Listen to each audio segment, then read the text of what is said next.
Taste the Daily. நடைபெற்றுக் கொண்டிருக்கின்ற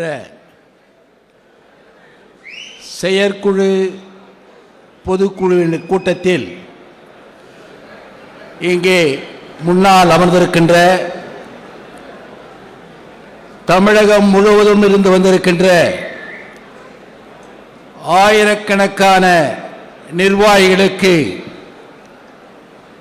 அடுத்தது நாம் என்ன செயல்பட வேண்டும் என்ற அறிவுரையும்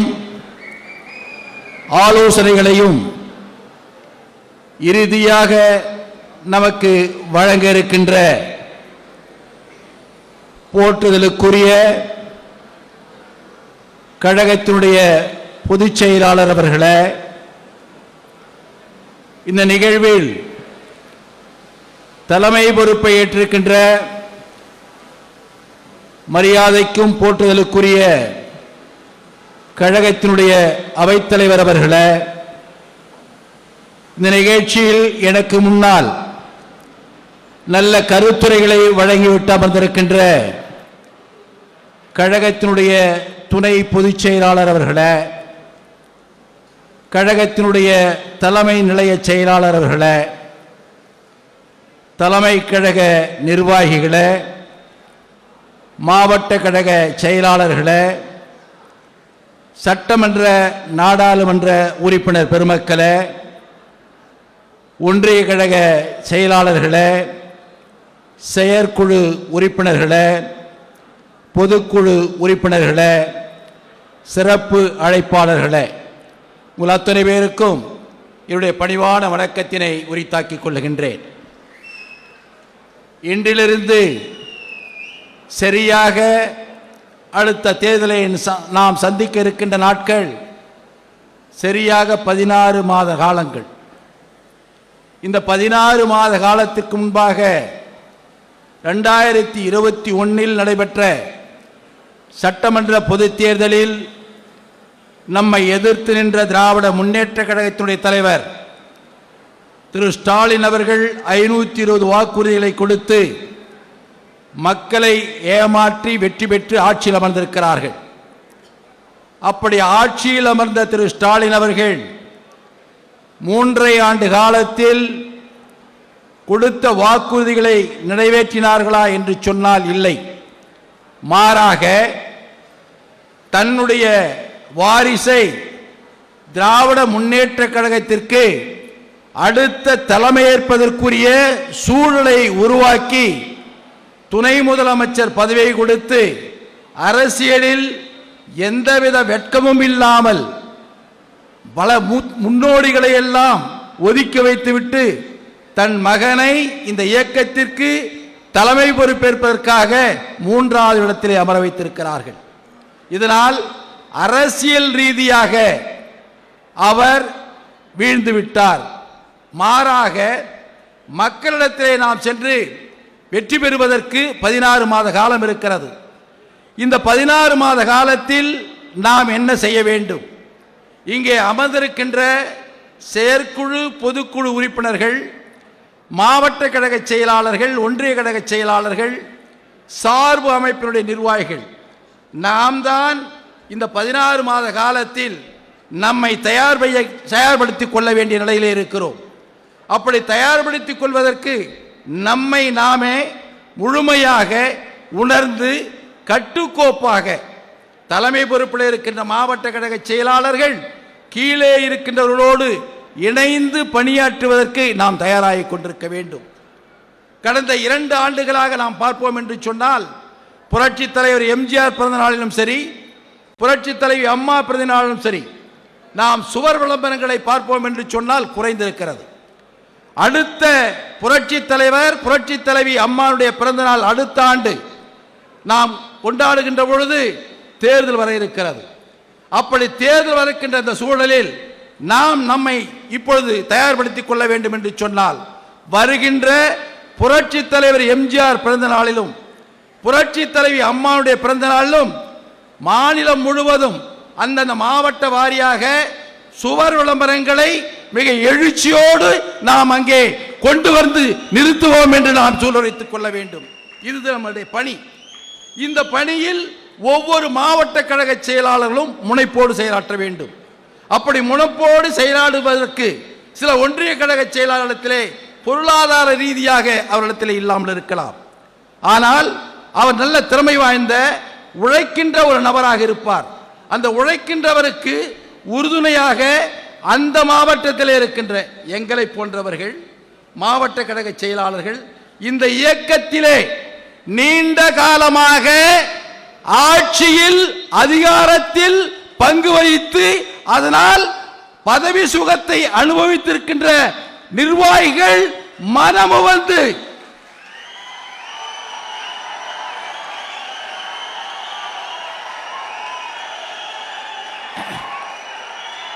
மனமுவந்து அந்த உழைக்கின்ற நிர்வாகிகளுக்கு பொருளுதவியை நாம் தர வேண்டும்.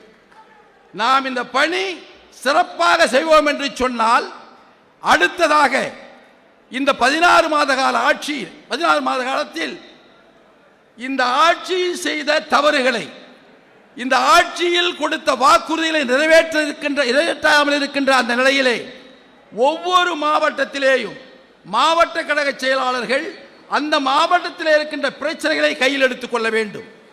16 மாத காலத்தில் குறைந்தபட்சம் ஒவ்வொரு மாவட்டத்திலேயும் மக்களுடைய நலன் கருதி மக்களுடைய தேவைகளை பூர்த்தி செய்யாத அரசை கண்டித்து ஆர்ப்பாட்டம் குறைந்தது 10 ஆர்ப்பாட்டங்களாவது இந்த 16 மாத காலத்தில் நடத்தியிருக்க வேண்டும்.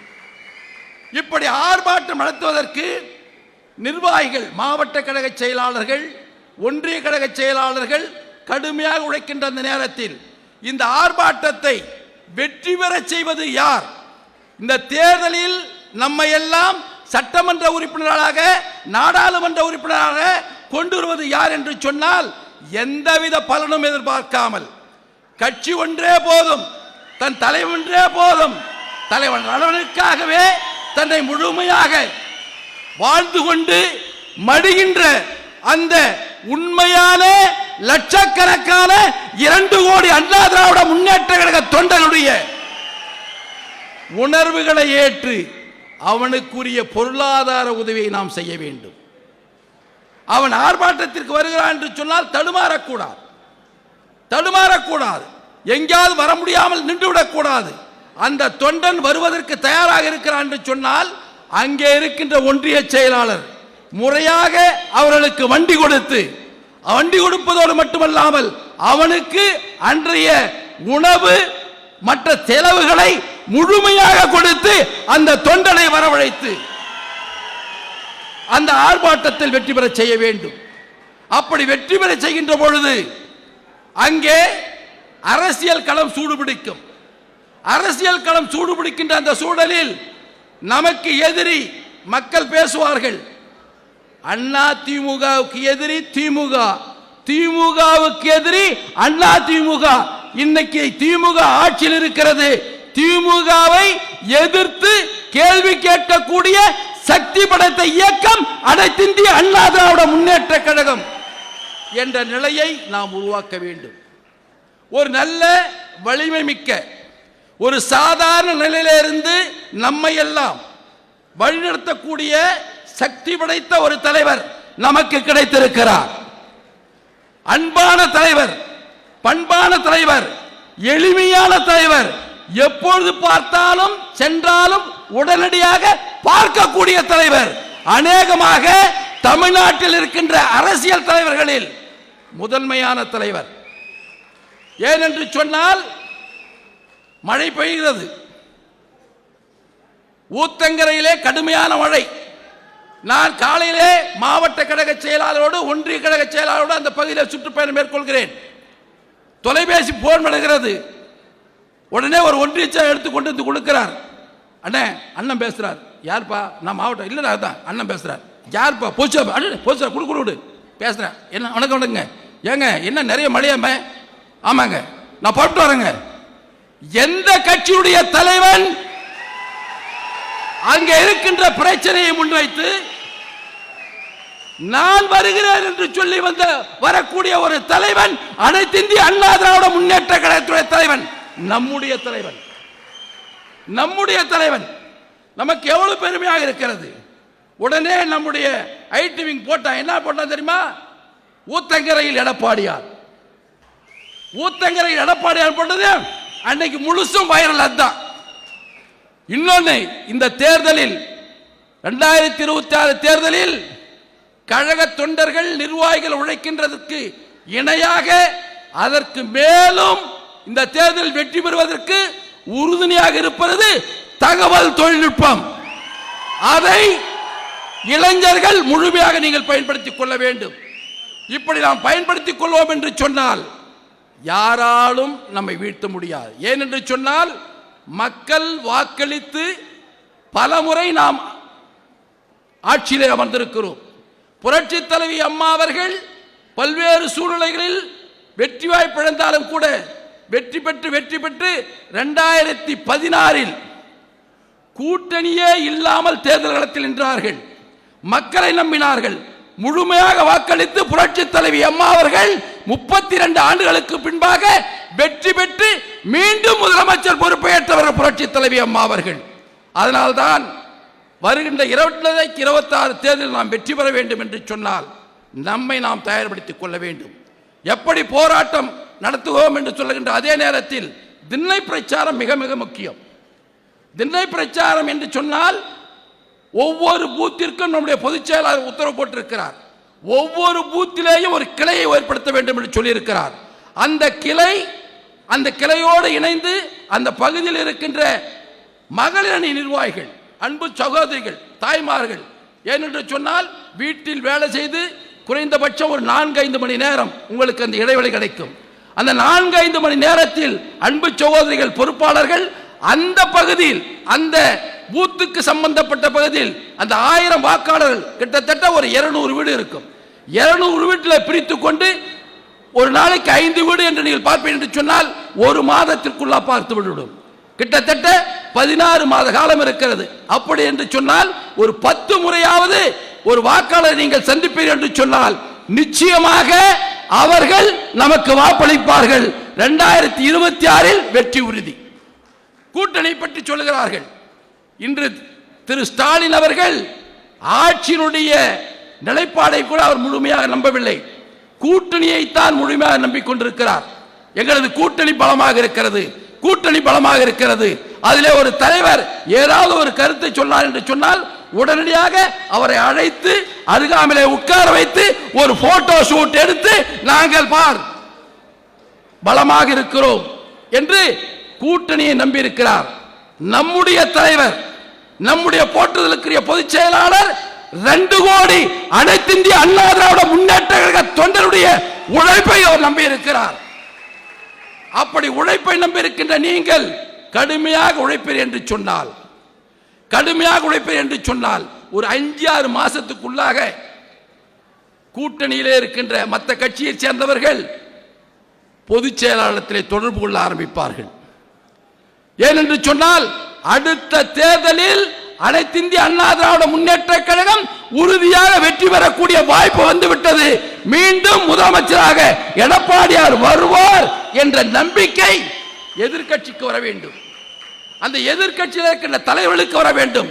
அந்த எண்ணம் வர வைப்பது யார் என்று சொன்னால் இங்கே அமர்ந்திருக்கின்ற கிட்டத்தட்ட 2500 நிர்வாகிகள்.